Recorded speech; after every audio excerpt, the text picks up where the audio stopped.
আসসালামু আলাইকুম বন্ধুরা, কেমন আছেন সবাই? সবাইকে ঈদের অনেক অনেক শুভেচ্ছা জানিয়ে শুরু করছি আজকের ভিডিও। তো আজ একদম ঘরোয়া পদ্ধতিতে চিকেন দম বিরিয়ানি রান্না করব। প্রথমে চিকেনটা ম্যারিনেট করে নিচ্ছি টক দই আর তার সঙ্গে দিয়েছি আদা রসুন বাটা, হলুদ গুঁড়ো, লবণ, জিরে, মরিচ, ধনে গুঁড়ো আর তারপরে দিচ্ছি লঙ্কা গুঁড়ো। ঝালটা আপনারা যে যেমন খেতে চান সেই অনুযায়ী দেবেন। আর তারপরে দিয়েছি গোটা গরম মশলা আর তার সঙ্গে বিরিয়ানি মশলা। এবার পেঁয়াজ কুচি দিয়ে সব মশলা দিয়ে একসঙ্গে খুব ভালোভাবে চিকেনটা মাখিয়ে নিচ্ছি। আর একটু সময় নিয়ে ভালোভাবে মাখিয়ে নেবেন যাতে সমস্ত চিকেনের গায়ে মশলাগুলো খুব ভালোভাবে লেগে যায়। আর এদিকে দেখুন একদম বিরিয়ানি রান্নার জন্য সমস্ত কিছু আমি জোগাড় করে নিয়েছি, কেটে কুটে একদম রেডি করে নিয়েছি। জাস্ট চুলোয় গিয়ে রান্না করে নেব। তো কাঠের চুলায় আজ রান্না হবে, ওই জন্য একদম সব কিছু গুছিয়ে নিয়ে রেখেছি। আর এদিকে আলু সিদ্ধ করতে দিলাম লবণ আর হলুদ দিয়ে। আজকের বিরিয়ানিটা একদম ঘরোয়াভাবে আর এই কাঠের জালেই রান্না করব। আর এদিকে দেখুন আলু সিদ্ধ হয়ে গেছে, তো এবার আলুগুলো আমি তুলে নিচ্ছি। আর এদিকে কড়াইতে আবার দিয়ে দিলাম সাদা তেল। এবার আলুগুলো আমি ভেজে নেব।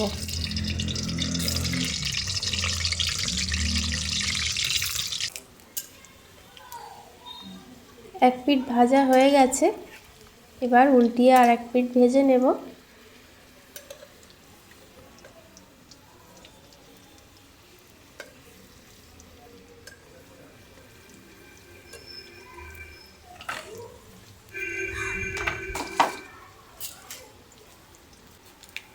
আলুগুলো ভাজা হয়ে গেছে, এবার তুলে নিচ্ছি।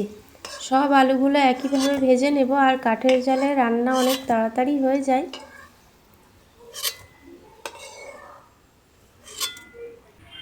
দেখুন আলুগুলো ভাজা হয়ে গেছে, এবার ওই তেলেই পেঁয়াজ কুচি দিয়ে দিলাম। পেঁয়াজটা এবার যতক্ষণ না গোল্ডেন ব্রাউন হয় ততক্ষণ ভেজে নেব।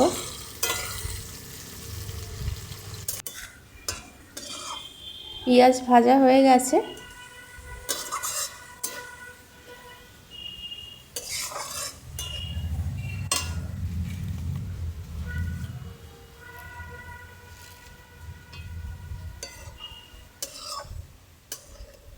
এবার তুলে নিচ্ছি।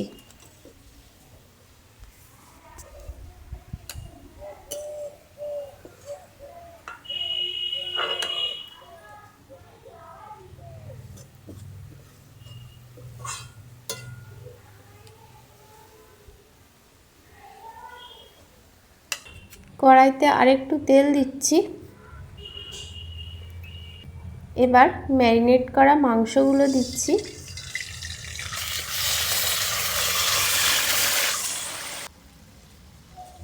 সামান্য মশলাটা ধুয়ে অল্প একটু পানি দিলাম। এবার একদম ঢাকা দিয়ে রান্না করব। আর মাঝে মাঝে একটু নাড়িয়ে দেব ঢাকা খুলে। চিকেনটা রান্না হয়ে গেছে, দেখুন মাঝে মাঝে একটু নাড়িয়ে দিয়েছিলাম। আর কালারটা দেখুন কত সুন্দর হয়েছে।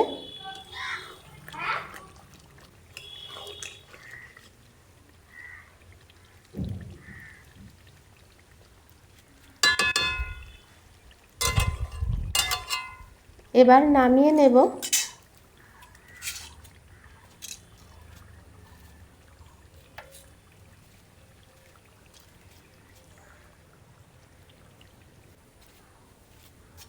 এবার ভাতটা রান্নার জন্য হাঁড়িতে প্রথমে পানি দিয়ে পাতিলেবুর রস দিচ্ছি।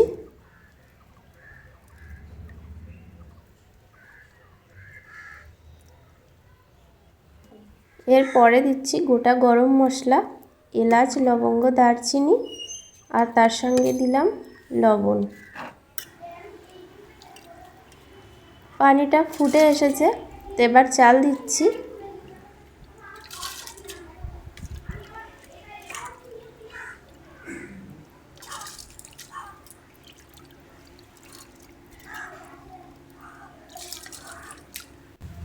এবার ঢাকা ঢাকা দিয়ে দিলাম।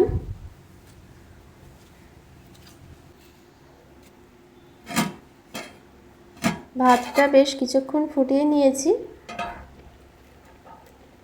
70% মতো ভাতটা হয়ে গেছে। এবার একটা ছিদ্রযুক্ত গামলিতে ফ্যানটা ঝরিয়ে নেব।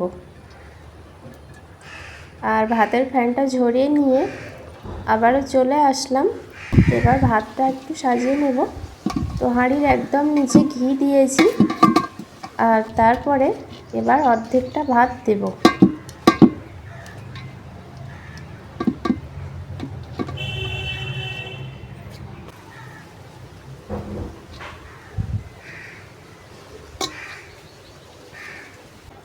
এবার দিচ্ছি বিরিয়ানি মশলা।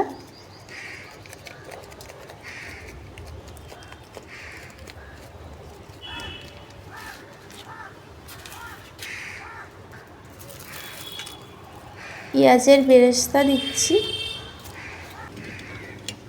তারপরে এবার অর্ধেকটা মতো মাংস দিচ্ছি।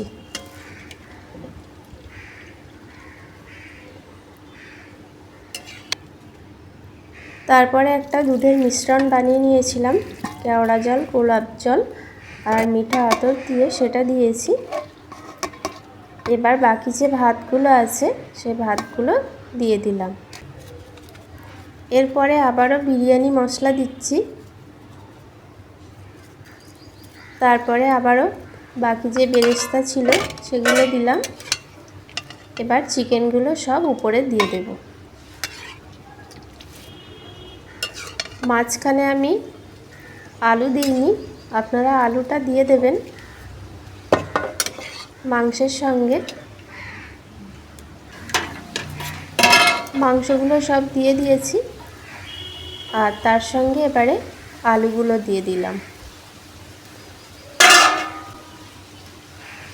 এবার যে বাকি দুধের মিশ্রণটা আছে সেটা সব ঢেলে দিচ্ছি, এভাবে ভাতের উপরে ছড়িয়ে দিয়েছি। আর তারপরে দিচ্ছি ঘি। ভাতটা সাজানো কমপ্লিট হয়ে গেছে। এবার ঢাকা দিয়ে চুলায় ভাতটা ভাপাতে দেব। আর চুলায় এমনিতে অনেক আগুন আছে, আর জাল দিতে হবে না, তা নাহলে নিচে পুড়ে যাবে। 20 মিনিট মতো এভাবে বসিয়ে রাখলেই ভাতটা ভাপানো হয়ে যাবে। তো ফিরে আসবো 20 মিনিট পর। 20 মিনিট পর দেখুন ভাতটা একদম তুলে নিয়ে এসেছি চুলা থেকে। আর ঢাকনাটা খুলতেই কত সুন্দর একটা স্মেল বার হয়েছে। এবার গরম গরম ভাত খুলে নিচ্ছি। আর আমি কোনো কালার দিইনি, তারপরেও একটা সুন্দর কালার হয়েছে ভাতে। আর এদিকে দেখুন ভাত খুলে নিয়ে একদম বসে গেছি স্যালাড নিয়ে, আর তার সঙ্গে চিকেন বিরিয়ানি। আর দেখুন আলুটা আর চিকেনটা কত সুন্দর গলে গেছে, আর ভাতের কালারটাও সুন্দর হয়েছে। তো এভাবে আপনারা বিরিয়ানি বানাবেন, খেতে ভালো লাগবে। আর আজকের ভিডিওটা বন্ধুরা এই পর্যন্তই। ভিডিও ভালো লাগলে লাইক করবেন আর আমার চ্যানেলটি সাবস্ক্রাইব করবেন।